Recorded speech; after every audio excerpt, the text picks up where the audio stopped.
Hi friends, ఇప్పుడు పొయ్యి మీద ఒక ప్యాన్ పెట్టుకొని ఒక 3 స్పూన్ల ఆయిలు, ఒక అనాస పువ్వు, 4 లవంగాలు, ఒక 4-5 దాల్చిన చెక్క ముక్కలు వేసుకొని వేగిన తర్వాత అల్లం వెల్లుల్లి పేస్ట్ వేసుకుని ఇది కూడా 1 నిమిషం వేగిన తర్వాత ఇప్పుడు ఆనియన్స్ సన్నగా తరిగి పెట్టుకుని ఒక 4 వేసుకున్నాను.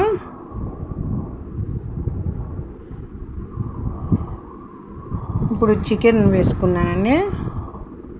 ఒక 3/4 కేజీ, 1/2 టేబుల్ స్పూన్ పసుపు, ఒక టేస్ట్కి తగినంత కల్లుప్పు వేసుకొని ఇప్పుడు గరం మసాలా, కారం, ఇప్పుడు మిక్సీ పట్టుకున్న నువ్వులు, ఈ కాజు మిక్సీ పట్టుకుని పేస్ట్ పోసుకున్నానండి. అయిపోయింది, రెడీ అండి.